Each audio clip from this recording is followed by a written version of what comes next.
What up gang, Malaysia, Indonesia, Singapura, Brunei. Assalamualaikum, it's your boy Kimi Skoverto and welcome back to my channel yang semestinya hanya akan borakkan berkenaan dengan One Piece. Alright guys, dalam video kita pada kali ini aku akan kongsikan dengan korang spoiler terkini untuk chapter yang ke-1071 yang akan datang. Yes, betul, memang minggu ini tiada chapter yang akan dipublishkan, akan tetapi nampak gayanya sama seperti yang berlaku pada chapter yang ke-1070 yang lepas. Walaupun chapter tersebut mempunyai break pada minggu yang sebelumnya, namun spoiler untuk chapter yang ke-1070 juga telah dikongsikan pada minggu yang ada break, sama seperti spoiler chapter pada kali ini. Tapi korang jangan risau, aku telah pun membuat penapisan sebelum berkongsi dengan kalian bocoran untuk chapter yang ke-1071 ini. Dan memandangkan spoiler ini telah pun disahkan oleh Redon sendiri, maka aku bersetuju untuk berkongsi teori ini dengan kalian. Untuk pengetahuan korang, Redon merupakan satu individu yang memainkan peranan yang besar dalam memberikan kelulusan kepada mana-mana pihak yang ingin mengeluarkan spoiler dekat Worst Generation Forum. Dan sekiranya pihak yang memberikan spoiler itu mengeluarkan bocoran yang palsu,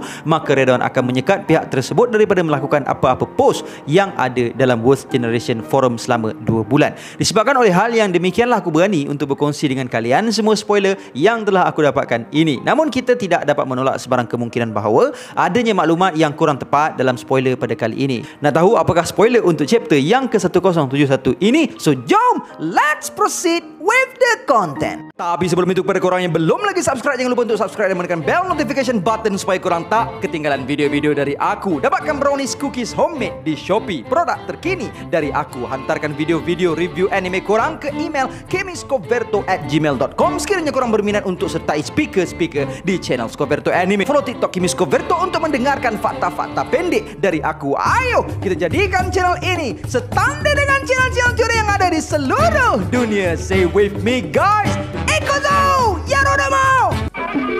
Kisah seorang anak yang duka Mustafa karena ibunya patuh.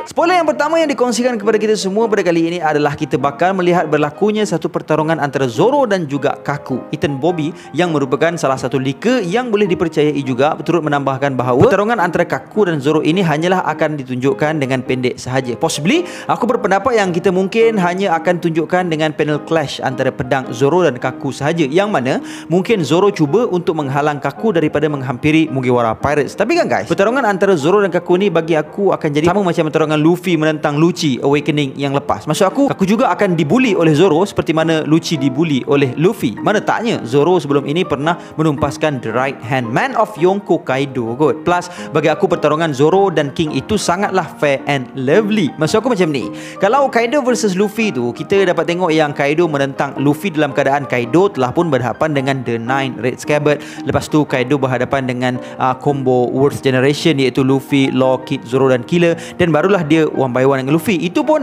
dalam keadaan Kaido yang sedang mengapungkan Pulau Onigashima, yang mana kita sedia maklum untuk melakukan hal tersebut memakan tenaga yang sangat banyak. Tengoklah macam mana Momo pancit lepas mendaratkan Pulau Onigashima. Itu pun dalam keadaan Momo bukannya berlawan dengan sesiapa pun. Tapi untuk match Zoro versus King pula, bagi aku pertarungan ini solely menunjukkan kemampuan sebenar milik Zoro. Yes, King pun memang telah berhadapan dengan Marco sebelum menentang Zoro, tapi kita kena ingat yang Zoro telah pun mengalami kecederaan yang sangat besar selepas menahan serangan 2 orang Yonko, but still mampu untuk menumpaskan King, yang kalau kita nak compare dengan kecederaan Zoro itu, King berada dalam keadaan yang sangatlah sihat walafiat.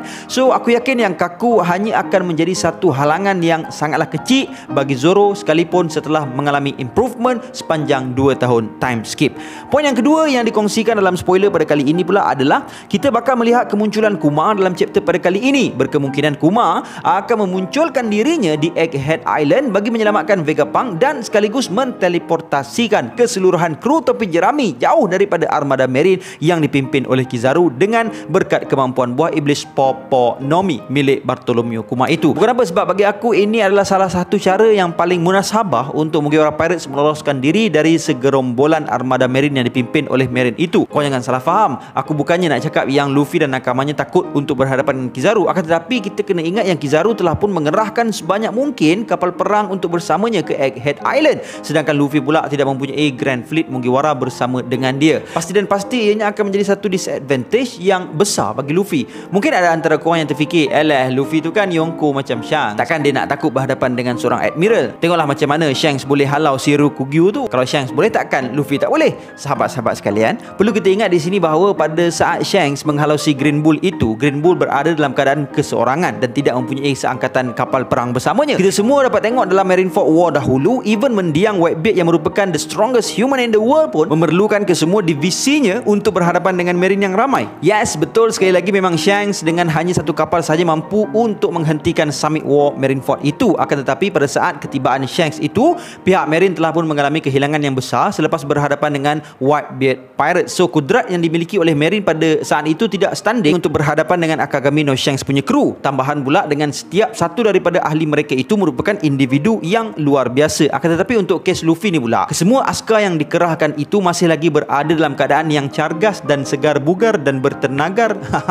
So sekiranya Luffy memilih untuk berhadapan dengan Marine yang banyak itu, maka tindakan itu sangatlah kurang bernas untuk dilakukan. Wow, guys, this is how genius Oda is. Dia telah pun mempertimbangkan kesemua kebarangkalian dalam menghasilkan jalan cerita dia tanpa perlu melemahkan karakter-karakter dia. Sebab itulah aku berpendapat yang Luffy dan krunya perlu untuk meloloskan diri, dan cara yang paling masuk akal untuk melakukan hal tersebut adalah dengan kemampuan buah iblis Kuma. Dan dengan ini maka tepatlah juga ramalan yang dibuat oleh Ohara yang mana aku ada share dekat dalam video One Piece chapter 1071 prediction yang lepas. Baru-baru ni aku ada share sebelum video yang aku share pasal perbezaan antara TCB scan dan juga official translation. Kalau korang nak butiran lanjut berkenaan dengan pendedahan aku daripada teori Ohara tu, korang boleh check that video out lepas ni, yang mana Ohara telah membentangkan 3 option untuk apa yang bakal berlaku sekiranya Kizaru hadir. So korang boleh tengok video tersebut yang aku tinggalkan link di ruangan description kat bawah. Okay? Poin yang seterusnya ini sangatlah gila guys. What an amazing revelation. Spoiler mengatakan bahawa kita bakal melihat kemunculan Monkey D. Garp yang akan menyelamatkan Kobe daripada genggaman Blackbeard Pirates.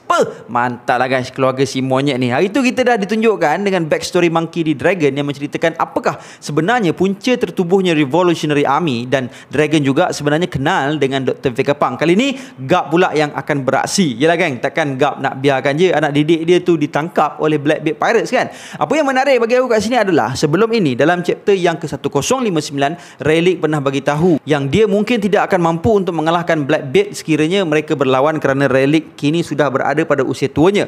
Akan tetapi untuk Garp ni lain pula guys. Garp sendiri memilih untuk pergi berhadapan dengan Blackbeard bagi menyelamatkan semula Kobe. Mungkinkah kata-kata Rayleigh itu sebenarnya hanyalah sekadar untuk menzahirkan sifat tawaduknya sahaja? Yelah, sebab seperti mana yang kita sedia maklum, Garp, Roger, Rayleigh boleh dikatakan berada pada satu tahap yang sama kan.